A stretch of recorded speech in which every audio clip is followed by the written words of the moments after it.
Ya, por esta vez vamos a hacer nuevamente el pasado de... Bien, seguimos entonces con el plan y con este trabajo que estamos realizando en este tiempo. Solamente mencionar un detalle, ¿no? La idea de servicio o la idea de censo para el servicio, es decir, solamente entiendo que eran los varones. Vamos a mirar eso en Números, capítulo 1, ¿ya?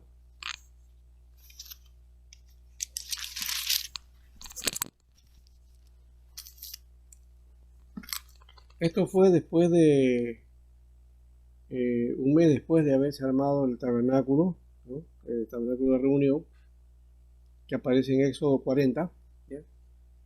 Y aquí estaba el propósito, ¿no?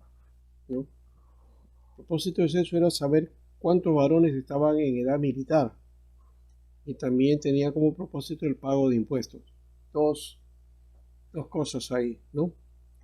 Entonces el contingente que podía estar en el servicio militar y también para tener una proyección de cuánto era el impuesto que se debía digamos, de recoger.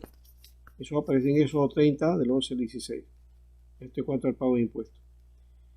Y el segundo censo del número 26, del 1 al 57, ya, que fue 40 años más tarde, ¿no? Cuando ya todos los varones del primer censo ya habían muerto. Solo quedaron Moisés, Caleb y José, como hemos mencionado. Entonces, este ya tiene otro cariz, aunque también tiene el principio de el reclutar o tener por lo menos un contingente que pueda estar al servicio, ¿no? De en este caso de lo que viene a ser el desafío de tomar la tierra, ¿no? Entonces tenía que estar completamente dispuestos en ese aspecto, ¿ya? Y aquí dice, pues a partir del 26:63, dice, estos son los contados por Moisés y el sacerdote Eleazar, los cuales contaron los hijos de Israel en los campos de Moab, junto al Jordán, frente a Jericó. Y entre estos ninguno hubo de los contados por Moisés y el sacerdote Aarón, quienes contaron a los hijos de Israel en el desierto de Sinaí, porque había dicho de ellos, morirán en el desierto, y no quedó varón de ellos sino Caleb, hijo de Jefone, y José, hijo de Nun. Entonces, aquí el texto es escueto con este segundo censo, aunque en el texto anterior, el mismo capítulo, ¿no? Habla de este censo de la tribu, ¿ya? Que especialmente la tribu de Leví, que se hizo al margen de otros censos, ¿ya? Porque ellos no reciben ninguna propiedad. Entonces este censo posiblemente tiene que ver con la repartición de la tierra, ¿ya? Que aparece en el versículo 26, ¿ya? Y para eso se tendrían que tener los nombres contados, ¿no? Esa es una parte. Y lo otro también, que eso ya es una subyace en el texto, el hecho de que tenían que prepararse para la guerra o para la intervención, porque no iban a tomar la tierra, no es que entraban y ya tomaban la tierra, ponían su campamento y ya, no, sino que tenían que sacar a los pueblos que estaban ahí en esa tierra, o sea que ellos tenían que enfrentarse, iban a haber batallas, iban a haber guerras. Entonces, de hecho que también hay algo, aunque el texto no lo dice, pero subyace esa idea, ¿no? De que tenían que estar preparados militarmente, ¿no? Tenían que estar preparados para la toma de la tierra prometida, porque no podían ir así nomás, entonces tenían que prepararse para eso, ¿no? Bien, eso solamente para que vean que estos dos censos de alguna manera nos indican también propósitos y por supuesto la actividad y la necesidad de tomar por la fuerza esta tierra que aunque ya era prometida, ¿ya? Y esto tenía que expulsar a esos pueblos que habían tomado esta tierra y que estaban eh, les estaban poniendo como estaban como posición para el cumplimiento de esa promesa, ¿no? Eh, Esto también nos da una, una enseñanza, ¿no? De que hay que prepararse para luchar, ¿ya? Y para asumir las promesas de Dios. O sea que no solamente es, bueno, como algunos dicen, no, recíbela, cree y ya, no, sino que también hay una acción de participación, ¿ya? Y no sé si esto se tiene que ver con relación a esto que dice el texto cuando Jesús dice que solo los valientes arrebatarán los cielos, ¿no? Solo los valientes arrebatarán el reino de los cielos. Eso quiere decir que en el camino el esfuerzo y la constancia es lo importante, ¿no?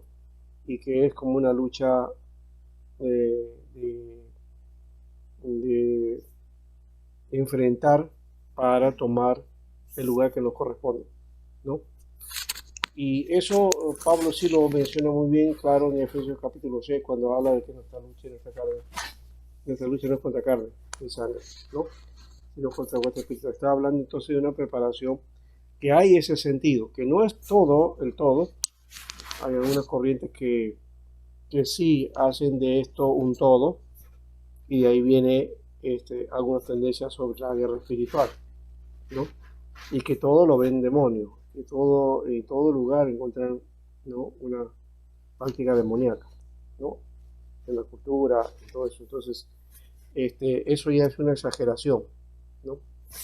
Entonces, por Israel tenía que tomar la tierra, lucharla para eso, pero una vez que está ahí, asumirla, tratarla, cuidarla, establecer, y no tenía que estar luchando cada rato o tratando de luchar para, aunque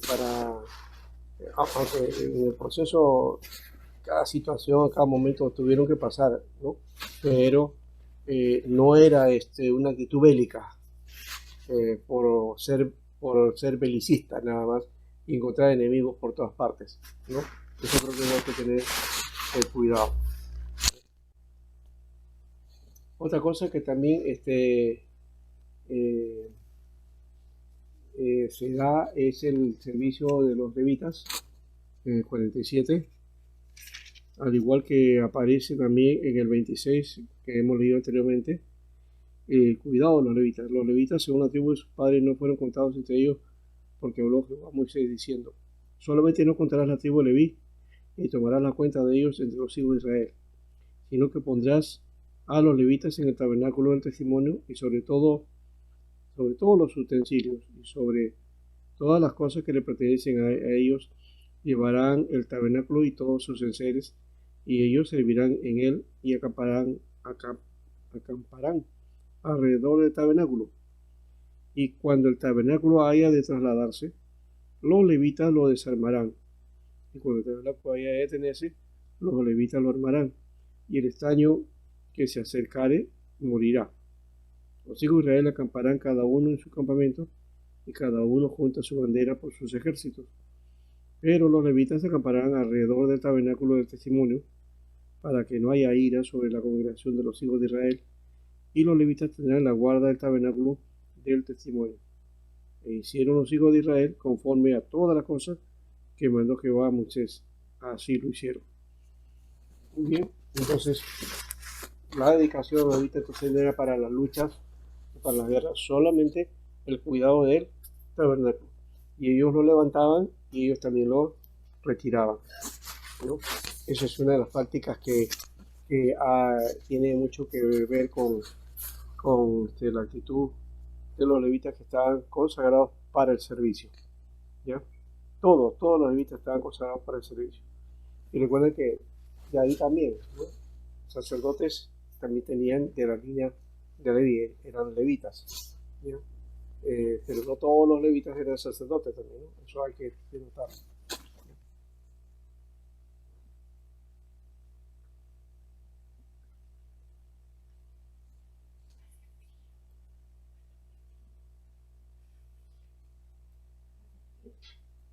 Muy bien.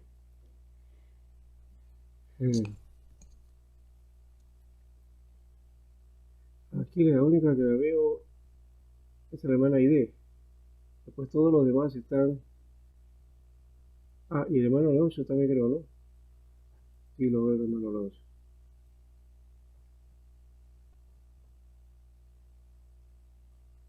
Ya, los demás están sin cámara abierta. Ya Pablo ahora sí entró.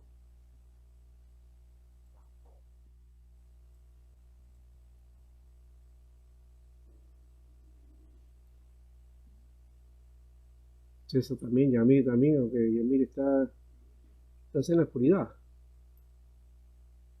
En O está en la espíritu. calle. Daniel se va y entra y sale, entra y sale.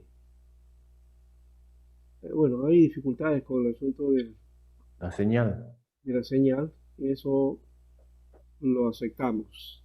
Eh, pero siempre que suceda eso, indiquen por favor, ¿ya? Ya para tener el cuidado. Y en todo caso, el consejo es que si sucede esto, en todo caso, eh, va a quedar la grabación. Entonces vean la grabación para poder entonces tomarla en cuenta y si en algún momento ha salido y perdió la aislación de la tarea o de la enseñanza, entonces de esa manera podemos verificarnos el asunto eh, entrando de nuevo ya con el video, ¿no? También está el emplazamiento de las tribus, eso está en el capítulo 2, ¿no? De cómo iban a estar distribuidos. Y le presenté uno que una figura, aunque está en inglés, ¿no? Que estaba en el PPT, ¿no?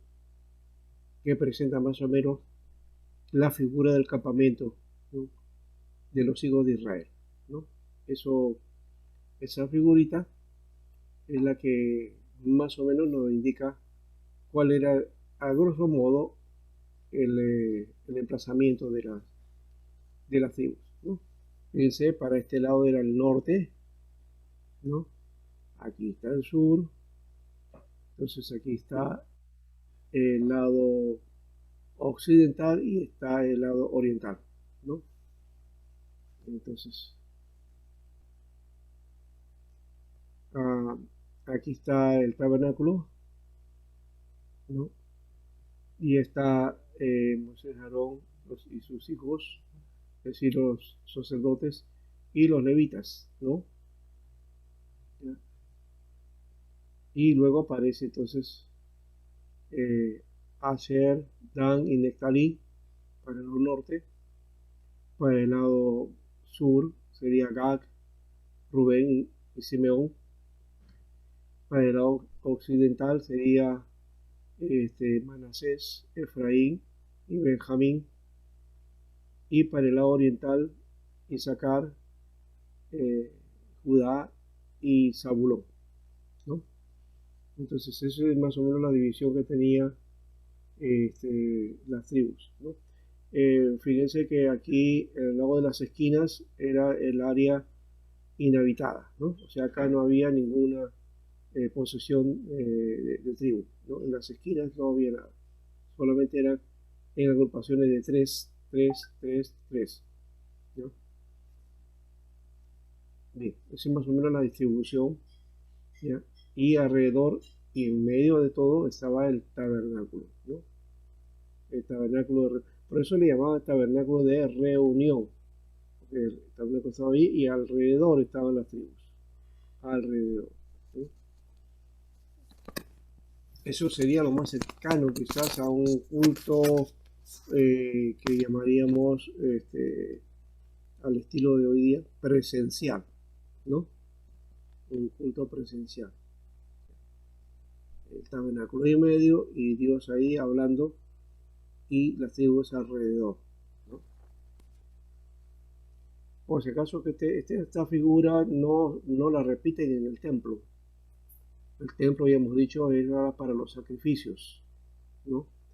Y como ya para la historia del templo, en el tiempo del templo, las 10 tribus desaparecieron, solamente quedaron Judá y Efraín, entonces como parte de lo que es el reino del sur, ¿ya? Y ellos eran los que dedicaban el templo, y entonces ya no había una especie de reunión de las 12 tribus, ¿no? Porque eso había desaparecido, ¿no? Entonces también históricamente hay que denotarlo de por qué no aparece este formato que es, digamos, correspondiente al tabernáculo, porque no aparece así en el templo, si el templo viene a ser simplemente el tabernáculo, pero ya establecido en un lugar fijo, ¿no? Y de una manera sólida y permanente, ¿no?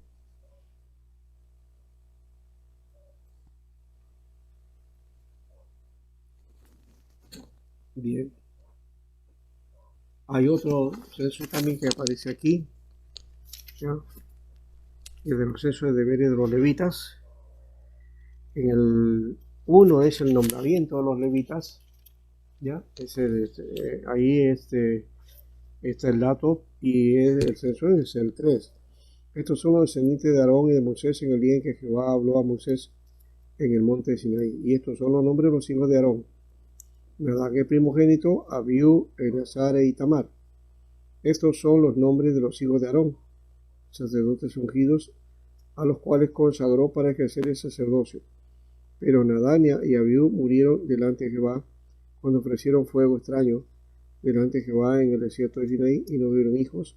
Y Eleazar e Itamar ejercieron el sacerdocio delante de Aarón su padre, ¿no? Esto también nos cuenta la historia de los hijos, pues, de Aarón, ¿no? Y la situación que ocurrió con ellos, ¿no? Pero básicamente aquí este capítulo 3, iniciado con este suceso, y más el capítulo 4, describen los deberes de los levitas, ¿no? Recordando que Moisés y Aarón pertenecían a la tribu de Leví, y Aarón pues era el sumo sacerdote, ¿no? ¿Ya? Recordando que no todos los descendientes de Aarón eran sacerdotes, ¿no? Porque los descendientes de Leví, los levitas, eran ayudantes de los sacerdotes, ¿ya? Pero de hecho que tenían que ser sacerdotes eran de la tribu de Leví, y eso lo mencionamos, ¿ya? Y bueno, ese es más o menos lo que hay aquí, y que plantea también como los levitas deben tomar su lugar, ¿ya? Y la indicación de que ellos iban a ser ayudantes de los sacerdotes, ¿no? Entonces aquí marca también los deberes, ¿no?, de los levitas, ¿no? Ya de versículo 5 a 13 por lo menos menciona esos detalles, ¿ya?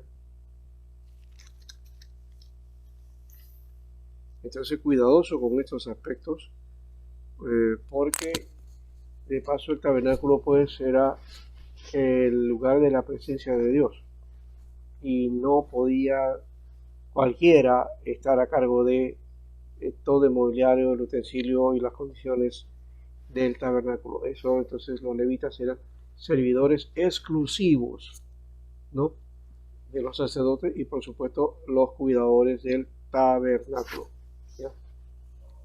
Nadie podía levantarlo, ni tampoco nadie podía retirarlo, solamente los levitas.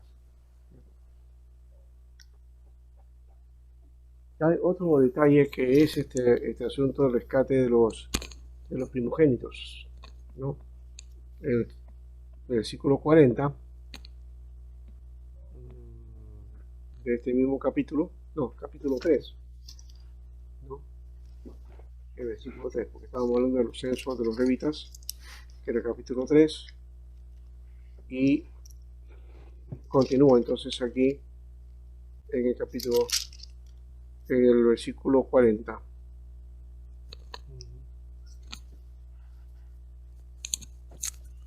El registro de los primeros hijos de los israelitas dio un total de 22.273, ¿no? Ya, o sea, de 22.273 varones. Mientras que el registro de las hijas de los hijos de levitas dio un total de 22.000, ¿no?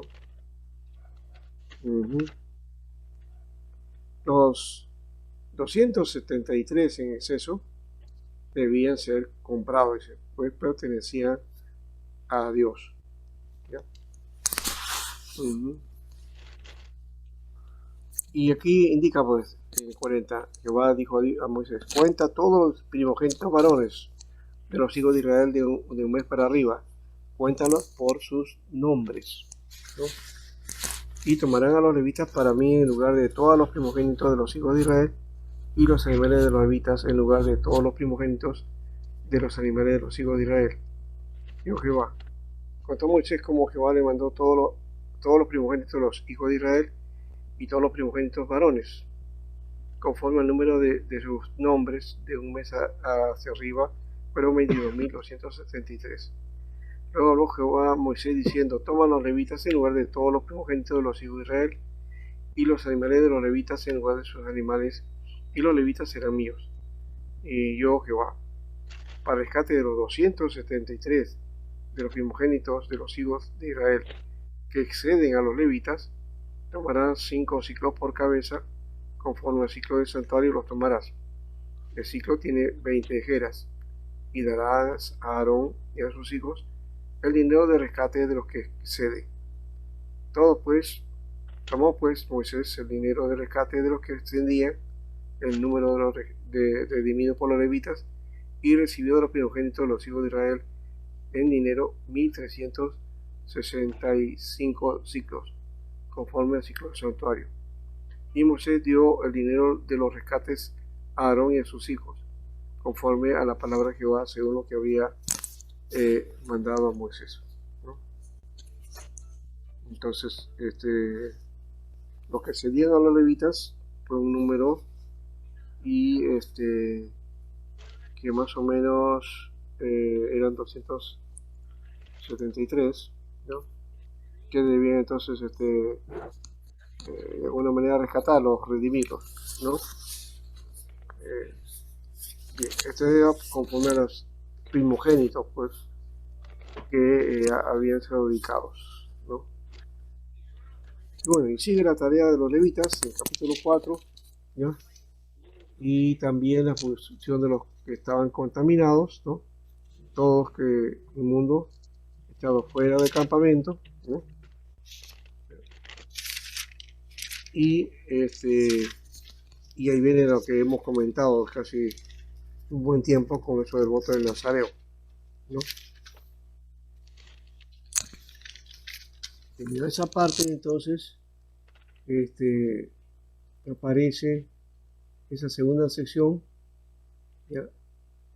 Y termina aquí, de esta manera aparece desde la segunda sección 5.5 a 22, aparece una sección parentética que separa la primera de lo que había sido su conclusión. Ahí está la bendición sacerdotal, y ahí esto incluye restituciones y contribuciones, sobre también la ordalía por los celos y sobre los nazareos, ¿no? Y finalmente esta bendición sacerdotal, que esto sí hay que denotarlo, ¿no? Que es, como ya lo he dicho ahí, ¿no? Una versión que separa, ¿ya?, la primera con la que había sido la conclusión, que es la bendición sacerdotal, que viene ahí. Esto parece haber sido el epílogo de la primera parte, ¿ya? Pero también se puede tratar como una sección aparte, ¿no? Esta es una bendición que siempre hay que recordar y que tomarla en cuenta siempre en los cultos. El Señor te bendiga y te guarde. Señor haga resplandecer su rostro sobre ti y tenga de ti misericordia. El Señor levante hacia ti su rostro y ponga en ti paz. Eso es un elemento que resalta esta parte de la primera parte y que viene después la tarea entonces sobre el culto, ¿no? Sobre el culto. Es de la parte de la cuarta parte 7.1 al 8.4. ¿Sí?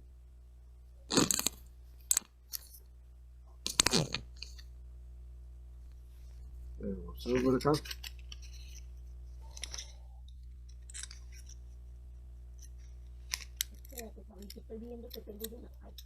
En esta parte entonces tenemos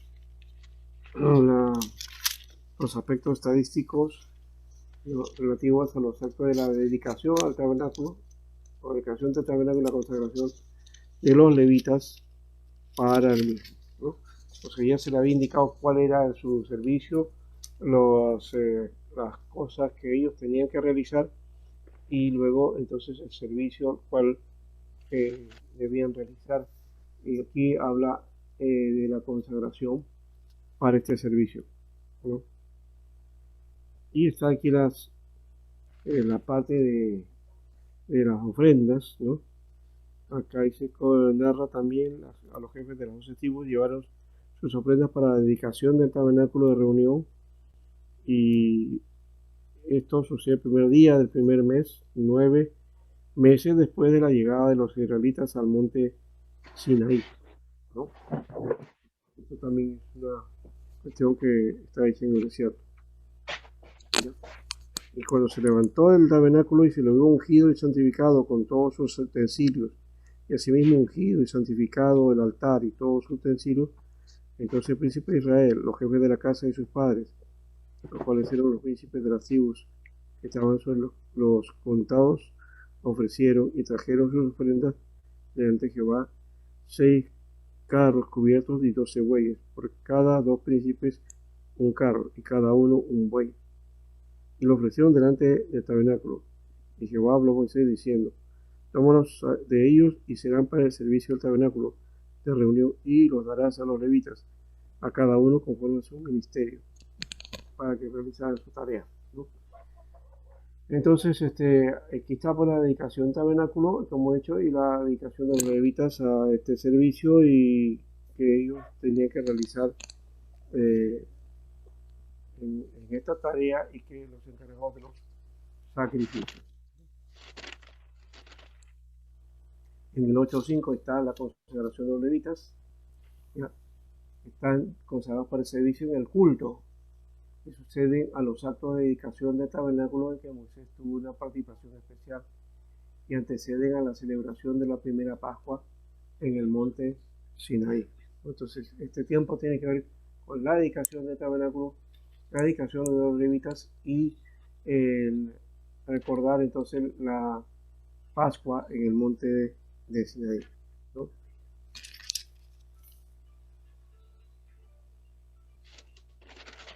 Son casi 14 versículos del capítulo 9 para esa celebración, ¿no?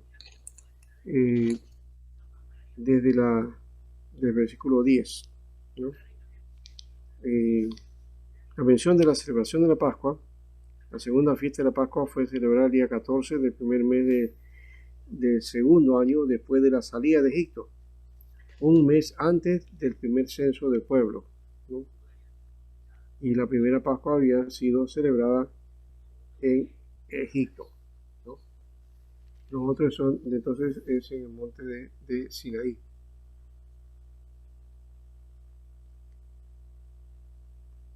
Y dice así el versículo 10: habla a los hijos de Israel diciendo: cualquiera de vosotros o de vuestros descendientes que estuvieren inmundos por causa de muertos, estuvieren de viaje lejos, celebrará la Pascua a Jehová en el mes segundo, a los 14 días del mes, entre las 2 tardes. La celebrarán con panes sin levadura, hierbas amargas la comerán. No dejarán del animal sacrificado para la mañana, ni quebrarán hueso de él. Conforme a todos los ritos de la Pascua, la celebrarán. Mas el que estuviere limpio y no estuviere de viaje sin dejar de celebrar la Pascua, la tal persona será cortada de entre su pueblo, por cuanto no ofreció a su tiempo la ofrenda de Jehová. El tal hombre llevará su pecado. Y si morare con vosotros extranjeros, y celebrar la Pascua a Jehová, conforme al rito de la Pascua y conforme a sus leyes, la celebrará. Un mismo rito tenéis, tanto el extranjero como el natural de la tierra. Y luego entonces la presencia también de la nube de Jehová, ¿no? Que aparece en el versículo 15, ¿no? Ya estaban listos los judíos los israelitas para salir del desierto de Sinaí, ¿ya? Y enrumbarse a la tierra prometida. Esta sección enfatiza ellos caminaban solamente cuando la nube se movía, mientras tanto esta se detiene sobre el tabernáculo, ellos entonces acampaban, ¿no? Eso es lo que aparece en esta sección.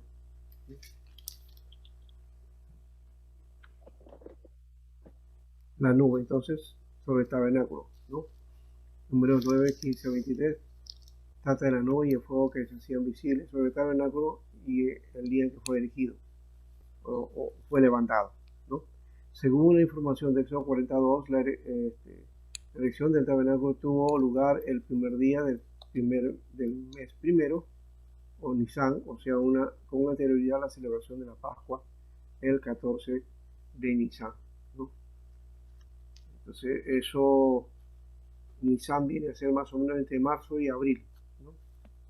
La razón para que el libro de Números aparezca en este perípoca, en este lugar del libro, es porque nos dice que tal nube sería una señal para levantar o asentar el campamento en la peregrinación a través del desierto. Bueno, también la señal de la trompeta, y bueno, aquí está toda la parte de peregrinaje hasta Moab, ¿no? Y también la rebelión de Coré, ¿cierto? También el castigo del pueblo y de los espías, ¿no? Y también bueno, esto está en el capítulo 15. Luego viene la rebelión de Coré, botando a la congregación, la muerte de María en Cádiz,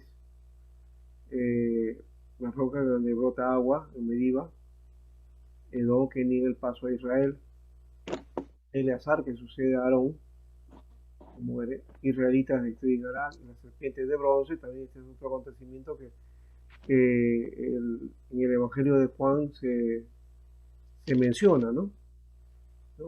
Cuando dijo, y así como Moisés levantó la serpiente en el desierto, ¿no? Ahí está hablando Jesús con Nicodemo. Todo eso es parte del capítulo 3 de Juan, y que nos plantea esta figura de que tal manera amó Dios al mundo. Entonces, todo eso pertenece a ese tiempo de la conversación con Nicodemo, ¿no?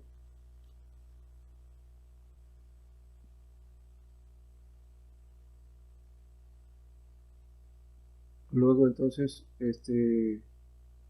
una narrativa de siguientes pasajes de carácter normativo. Ahí está, por ejemplo, cuando hablamos de pasajes de carácter normativo, estaba hablando de ordenanzas, ¿no?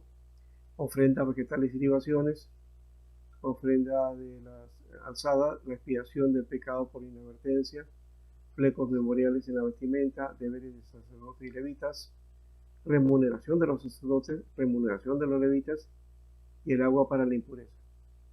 Y luego entonces aparece ya los acontecimientos en Moab, ¿no? Esta figura de Moab y Balán, que fue divino, ¿no? Que fue contratado por el rey Moab para maldecir el campamento de Israel, que se encontraba cercano a todas las fronteras de Moab, ¿no? Esto termina con estragos. Al fin de cuentas ocasionó Balán a Israel con su consejo de corromper el campamento israelita por dentro introducción de mujeres y prostitución e idolatría, ¿no?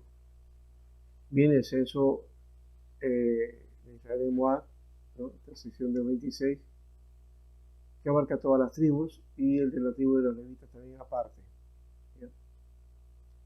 Y aquí dice este capítulo, ya de ahí vienen los últimos acontecimientos de Moab, ¿no es cierto?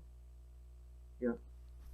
Y viene la campaña militar contra Madián, las tribus del oriente del Jordán, los movimientos de José para suceder a Moisés, ¿ya?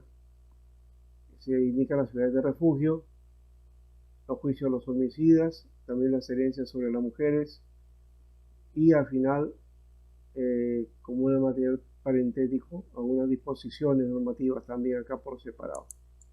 Lo parentético tiene que ver con determinaciones, ¿no? Acá, sobre la herencia de las mujeres, las disposiciones sobre los holocaustos, también algo acerca de los votos, el capítulo 30, aquí nos está agregando un poquito más acerca de votos, pero no creo que sea la figura del nazareo, ¿no? Ya esa es otra, esa ya la hemos mencionado bastante, ¿ya? Y más bien aquí tiene que ver con esto, que dan instrucciones respecto a las promesas y juramentos, en especial las promesas hechas por mujeres solteras y casadas, ¿ya? En el versículo 16, en aquel tiempo una mujer soltera vivía bajo la autoridad de su padre, ¿no? En los versículos 3 al 5 del capítulo 30 se indica eso. Y una mujer casada vivía bajo la autoridad de su esposo, ¿no? Versículo 6 al 8 y del 10 al 15. Así que cualquier promesa que ellas hicieran dependía de la aprobación del padre o del esposo. Entonces las viudas y las divorciadas eran responsables de sí mismas. Ellas ya no tenían que esperar a la aprobación del padre o la aprobación del esposo, ¿no? Bien, entonces aquí hay algunas leyes de los votos, ¿no? Se dan. Y cuando uno dice, hiciere voto a Jehová, hiciere juramento ligando su alma con obligación, no quebrantará su palabra y hará conforme a todo lo que salió de su boca, ¿ya? Bueno, entonces esto no es el de Nazareo, por si acaso, no tiene nada que ver, ahí, no tiene ninguna semejanza con esto, así que ahí hay que hacer una aclaración. Un voto o una dedicación no necesariamente tiene la característica del nazareato, ¿no? El nazareato tenía que ver con otra condición, ¿no?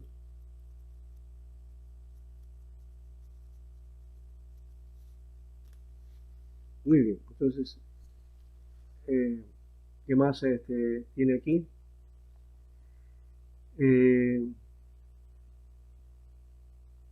La estructura de Deuteronomio, y ya vamos a ir terminando acá. Es una estructura literaria más planificada que los libros anteriores, ¿no? Con excepción de Génesis. El Deuteronomio es una sucesión. Ah, no, este ya es Deuteronomio, eso lo vamos a ver después, ¿ya? ¿Ya? Esta parte es de Deuteronomio, si no me equivoco. Ya, esta parte sí es de números, ¿no? Hasta ahí hemos llegado. Lo otro ya es el de Deuteronomio, entonces vamos a mirar eso en su momento, ¿no? Y solamente acá se está indicando acerca de los votos del capítulo 30, pero como hemos visto aquí, de números tiene más hasta el capítulo 36, ¿no? Okay. Entonces aquí está, por ejemplo, algunas cosas que no están comentadas ahí, que tenían que ver con, por ejemplo, vamos a ir hasta casamiento. El capítulo 30, donde estábamos, el 31 habla de la venganza de Israel contra Madián, ¿no? Después, eso es un acontecimiento, después la repartición del botín, ¿ya? En el capítulo 32, el establecimiento de Rubén y Gad al oriente del Jordán.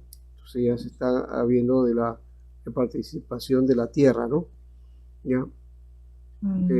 Aquí, en lugar de atravesar el río para habitar la tierra de Canaán con las demás tribus israelitas, las tribus de Rubén y de Gad prefirieron quedarse en el territorio situado al este del río Jordán, o sea, al lado oriental.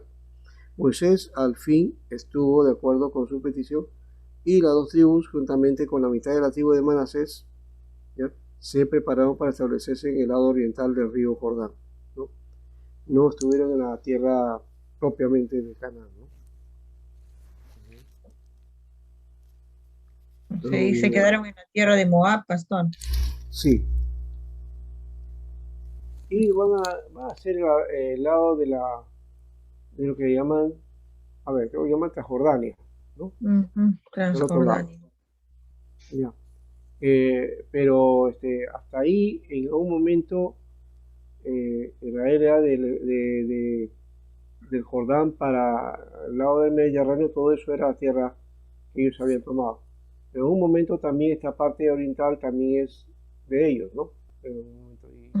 Y también en la historia de Judá, cuando se van distribuyendo, ya en el primer siglo, también tuvieron en cuenta esa parte oriental. Luego la jornada de Israel desde Egipto hasta el Jordán, ¿ya? Se mencionan los nombres de los lugares por donde pasaron los israelitas en su camino desde Egipto hasta la planicie de Moab.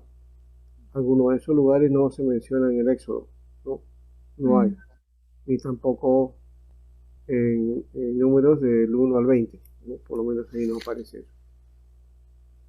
Viene el límite de la repartición de Canaán también, o sea, no es que tenía que tomar toda la tierra, había un límite que asumir, ¿no? Ya hemos dicho, esta no es una conquista así radical o de hacer la guerra por la guerra.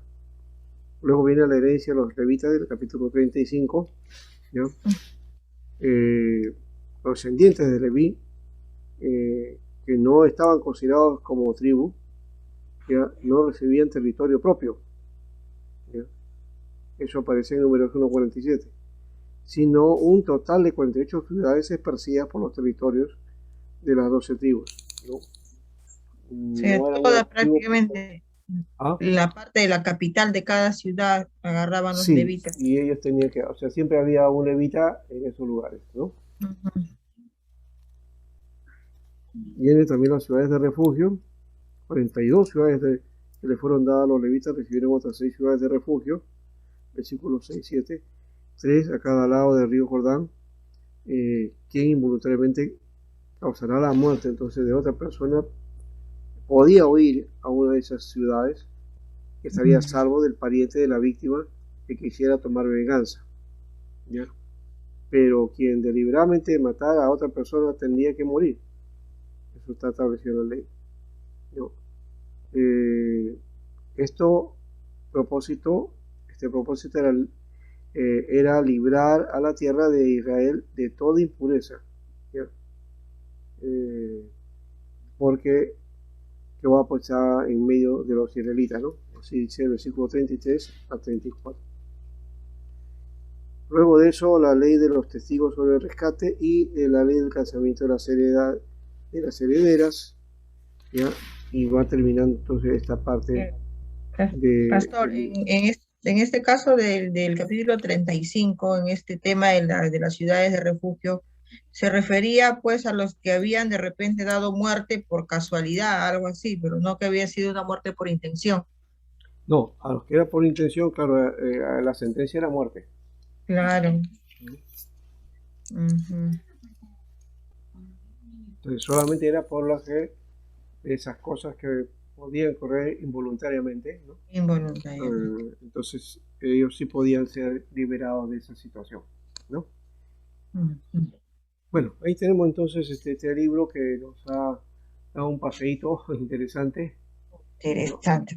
Que nos pinta pues esta figura del comienzo de los primeros años y luego nos lleva hasta el último tiempo, ya como para disponernos a entrar a la tierra. Y se hace la repartición y todo lo demás, ¿no? Y todas las peticiones que corresponden, ¿no? Y luego también la la toma de posesión de Josué, ¿no? Porque Josué es el que va a suceder a Moisés y a partir de ahí ya vamos a verlo ahí, disponiendo la entrada a Canaán, ¿no? Pero nos falta todavía el Deuteronomio, ¿no? Para mirar ese otro detalle y la disposición para mirar entonces completamente el trabajo y ya sí tener ya toda una concepción. El Deuteronomio es un resumen de todas las tareas, de todas las formas que van a tener entonces en el proceso los discursos, las leyes, las normas se van a ir dando. Por eso que esto es como una especie de repetición de la ley, ¿no? Ya. Deuteronomio no es un nombre adecuado, porque deutero implica segundo, ¿no? Ya, sería segunda ley, y no hay una segunda ley, ¿no? Es la misma ley que se va aplicando, ¿no? Desde que Dios le dio a Moisés la revelación y le dio la Torá, ¿no? Desde esa disposición está trabajado eso, y aquí simplemente es un recuento de todo lo que pasaron en el desierto y las cosas que Dios mandó para que tomaran en cuenta al pasar a la otra tierra, ¿no? Ese es el sentido que por lo menos tiene este Deuteronomio, que es Elek Hagbarim. Ese es el nombre en hebreo, Elek Hagbarim. Y Elek Hagbarim dice, estos son las palabras. Estas son las palabras, ¿no? Hagbarim es palabras, ¿no? Hagbarim, porque de ahí viene, o también Hagdebarim, ¿no? Porque de ahí viene la palabra tabara, ¿no? De barim, palabras. Ja es las, o sea, Hag de barim y Elek, estas son las palabras, ¿no? Muy bien. Cerramos en este espacio.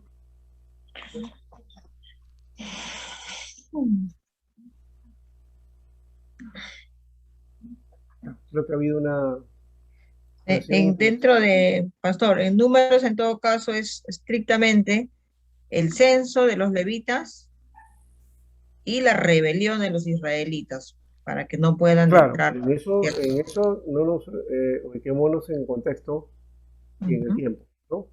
Entonces, es ese lapso de tiempo de 38 años que pasaron en el desierto.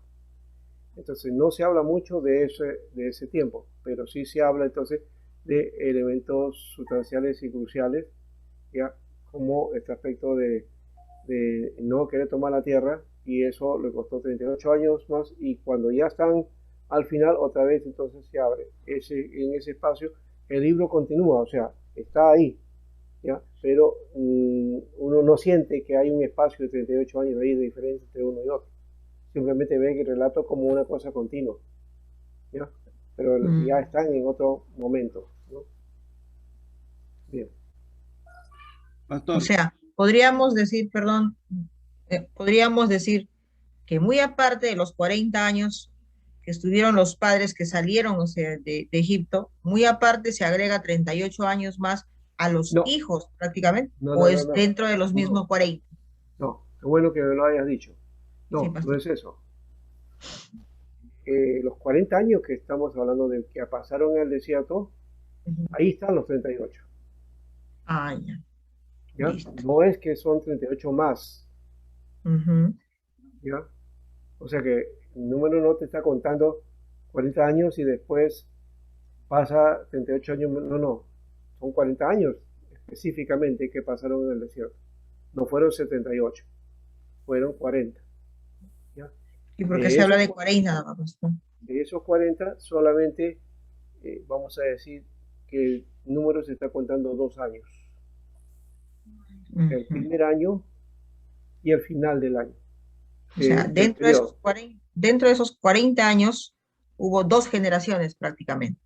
Los padres y los hijos. Los padres dentro de los 40 mueren y luego de ahí dentro de los 40 pues los hijos ingresan, ¿no? A la cabeza. Son los que ingresan con Josué, sí. Amén, pastor. Ni hablar. Muy bien, Pastor, terminamos. una ¿Están consulta. cansados? Algunos lo veo un poco cansaditos de toda la ruta, ¿no? Y es que Pastor Sánchez, 7 semanas ya, no, 6 semanas, pastor, sí. eh, y el tema de, digamos, los hijos de Israel cuando acamparon alrededor del tabernáculo, ellos a través, estando junto a su bandera, dice, andaban cada quien, cada tribu con su bandera, ¿no? Claro, cada uno era identificado, o sea, cada tribu era un clan y un grupo familiar, ¿no? Entonces, Israel hay que tomar en cuenta eso, que era integrado por 12 tribus, 12 grupos sociales, ¿ya? Que eran originarios de los hijos de Jacob, ¿no?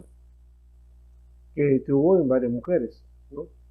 Que no eran de una sola línea, ¿ya?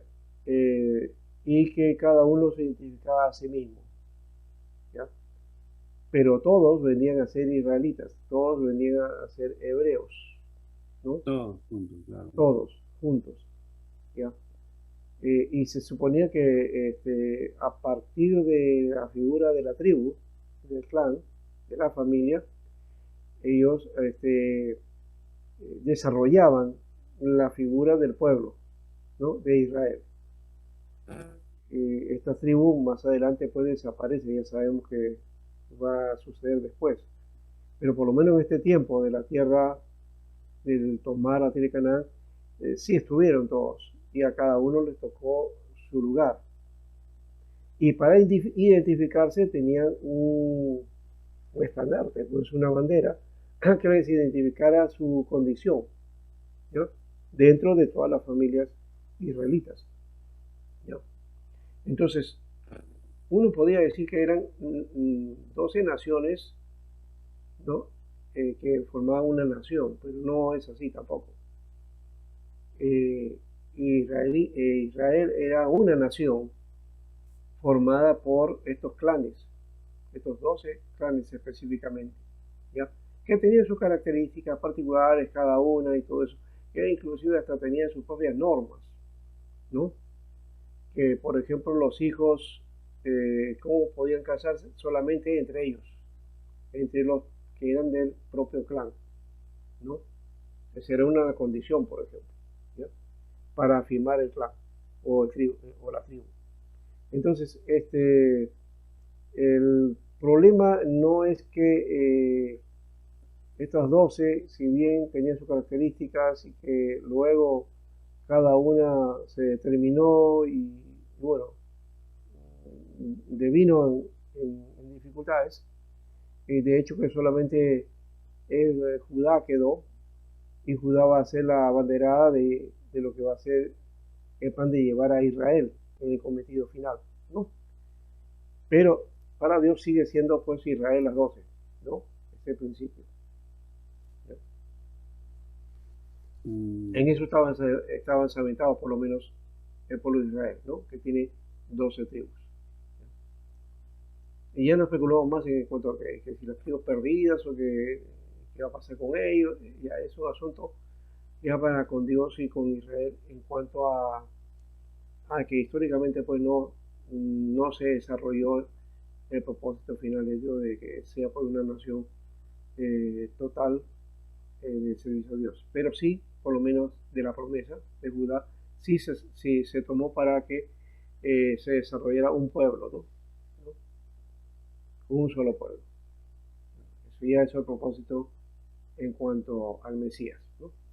Bien, terminamos acá, hermanos, ya, y nos vemos la próxima semana. No se olviden de hacer entonces sus comentarios, y ya que estamos terminando, casi la 7ª semana viene la próxima, y la octava. En la octava yo quiero que ustedes me traigan una temática, ¿no? Dentro de estos libros, ¿no? Una temática que cada uno que le inquiete haga su análisis y lo comparte, ¿ya?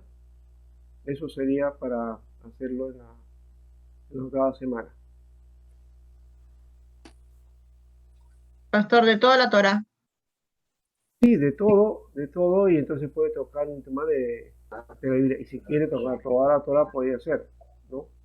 Pero específicamente de estos 5 libros, mira que es el tema que más inquieta o que más le gustaría trabajar o que le ha quedado como para tratar de buscar, ¿no? Amén, pastor. Y al final tenemos entonces que llevar hacia qué cosa tiene el significado, qué sería entonces para nosotros el Pentateuco, finalmente, ¿no? ¿Qué es la Torah? ¿No? ¿Cómo se entiende la Torah, ¿no? Para el judío y cómo entendemos nosotros la Torah como cristianos, ¿no? Que tiene otra connotación diferente, ¿ya? Para ellos el cumplimiento de leyes, sacrificios ceremoniales, ofrendas y todo lo demás, pero que la centralidad de la vida tiene que ver con la Torah. ¿Ya? Para el cristiano como que no está claro eso porque eh, están los principios de Jesús o estas enseñanzas de Jesús que vendrían a ser la nueva Torah, en todo caso. O sea, cómo confrontar aquellas enseñanzas de Jesús cuando le dice, la ley dice, más yo os digo, ¿no? Ese elemento, por ejemplo, vamos a tratar de darle final en la última semana, ¿ya? Muy bien, ahí terminamos y que tengan un buen tiempo. Bendiciones.